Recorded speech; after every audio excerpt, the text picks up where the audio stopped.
नमस्कार, जय हिंद, जय भारत। मैं ओपी जायसवाल, निःशुल्क physical training society Indore Madhya Pradesh से। हमारे यहाँ ग्रामीण अंचल से आने वाले युवाओं को निःशुल्क फिजिकल ट्रेनिंग दी जाती है।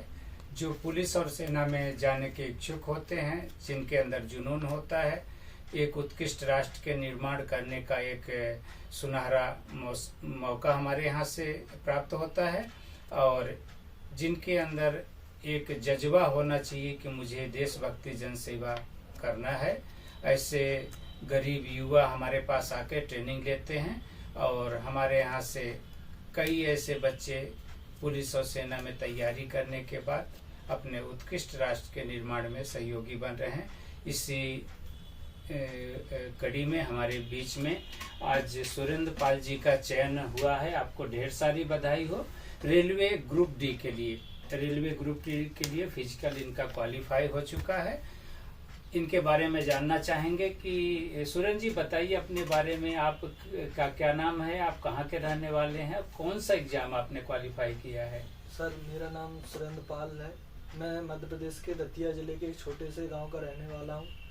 मेरी आर्थिक स्थिति बहुत ख़राब थी। यहाँ पे इंदौर में मैंने प्राइवेट जॉब करने के साथ साथ पढ़ाई की है।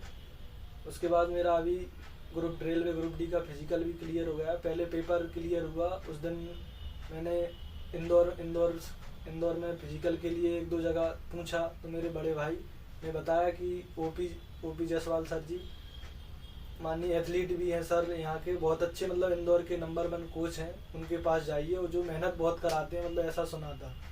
तो उसके बाद मैंने सर का नंबर यूट्यूब पर सर्च किया।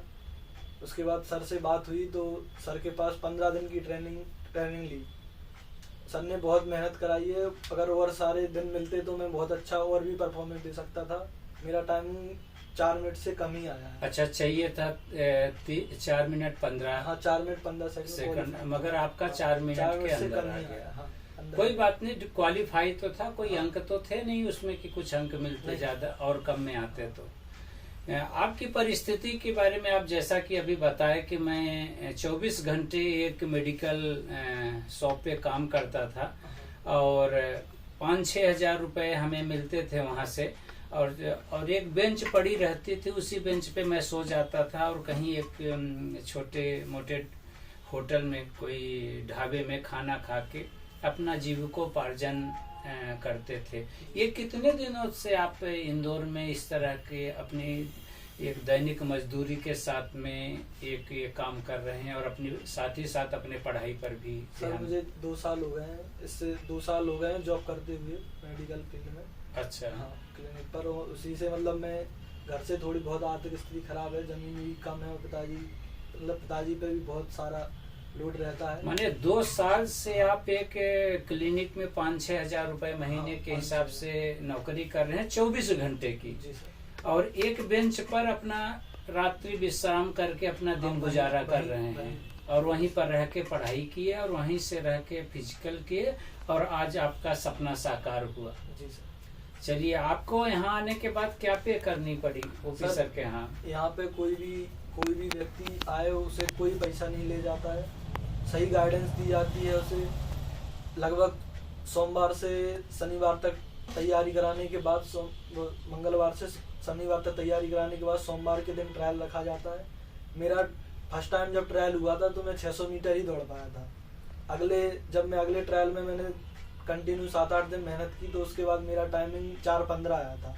उसके बाद 4 मिनट 7 सेकंड आया था। उसके बाद फाइनल मैंने वहाँ पे 4 मिनट से कम मारा है। ट्रायल जो मैं हर वीकली ट्रायल लेता हूँ, साप्ताहिक ट्रायल होता है, जो आपने क्या प्रैक्टिस करी, उस प्रैक्टिस का रिजल्ट एक आईने के सामने खड़े होने का मौका मिलता है। और इस ट्रायल से आपके कंपटीशन का कितना डर निकला आपसे, मतलब उस ट्रायल से आपको क्या लाभ मिलता है? जैसे हम लोग प्रॉपर हर सोमवार को ट्रायल लेते हैं। ट्रायल लेना बहुत जरूरी। उससे क्या है सर, जैसे ग्राउंड पे खड़े कैसे होना है, अपन है चक्कर कैसे लगाना है। फर्स्ट चक्कर जो मैंने मतलब वहाँ पे उठाया था, तो 50 मीटर मैंने मतलब फुल रेस में उठाया। उसके बाद जैसा कि आपने बताया था कि पेस रनिंग लेनी है, तो मैंने पेस रनिंग ली दूसरे चक्कर में। उसके 3 चक्कर लगाने थे सर, तो मतलब तीसरा चक्कर जैसा आपने बोला था कि 200 मीटर से स्प्रिंट उठाना है, तो 200 मीटर मैंने मतलब खुल के दौड़ा। अच्छा, यानी प्रॉपर जो जैसा आपने बताया रनिंग था, की हाँ, टेक्निक जो होती टेक्निक है, आपने- स्टार्ट, हाँ, पेस स्टार्ट, और पेस फिनिश, और उस तरह से जैसा रनिंग आपने- करे। इस तरह से रनिंग। अब जो युवा तैयारी कर रहे हैं, कंपटीशन दिन प्रतिदिन बढ़ता जा रहा है, आप कितनी विपरीत परिस्थितियों से 2 साल एक छोटे से बेंच में सो करके 24 घंटे ड्यूटी करने के बाद एक 4-5 हजार की नौकरी से अपने दिन को गुजारा करें, लोगों को क्या प्रेरणा देना चाहेंगे कि किस तरह से परिस्थितियां कितनी भी आए घबराना नहीं चाहिए, एक दिन तो सफल होना ही है।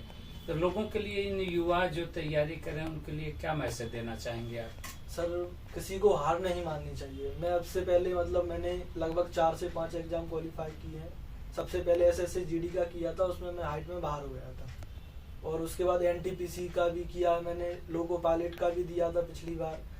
लेकिन कभी मतलब हार नहीं माननी चाहिए सर, लगातार मेहनत करते रहना चाहिए। मैंने मतलब 2 साल घर भी छोड़ दिया है, घर वाले मतलब शादी के लिए ही फोर्स कर रहे थे मुझको, लेकिन मैं मतलब कंटिन्यू अभी 6 महीने से घर नहीं गया हूँ सर।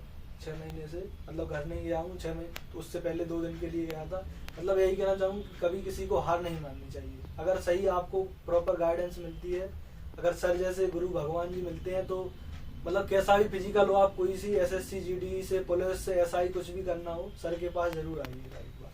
अच्छा, मम्मी पापा तो काफी खुश हुए होंगे कि हाँ, बेटा हमारा जिस लक्ष्य को लेकर के गया था वो हाँ, लक्ष्य सर। पूरा हो गया, उनका सपना साकार हुआ, आपका भी सपना साकार हुआ, उनकी विपरीत परिस्थितियां कम हो गई। हाँ, जो उनके भी एक किसानी करा करते थे, एक रोजमर्रा की जिंदगी बिता रहे थे, उनकी एक समस्या, बहुत बड़ी समस्या खत्म हो गई, तो काफी खुश होंगे। हाँ जी सर, वो बात हुई थी, बहुत खुश हैं अभी। बिल्कुल, हमें भी उनका आशीर्वाद चाहिए। जैसे आप जैसे कई ऐसे गरीब युवाओं को जो दतिया जैसे इतनी 400-500 किलोमीटर दूर से आकर के यहाँ तैयारी करते हैं और अपने लक्ष्य को प्राप्त करते हैं, मेरा भी सपना साकार होता है। यहीं से एक नर सेवा, नारायण सेवा के लिए जो मैंने यह कार्य शुरू करा था गरीब युवाओं के लिए, इस तरह के बच्चे आके हमारे यहाँ से सफल होकर के एक गुरु दक्षिणा मुझे देकर जाते हैं। जो भी युवा इस चैनल को देख रहे हैं, तो एक अपने सपने को साकार करने के लिए, उत्कृष्ट राष्ट्र के निर्माण के लिए एक सहभागी बने और देशभक्त जन सेवा में अपना योगदान दें। जय हिंद, जय भारत।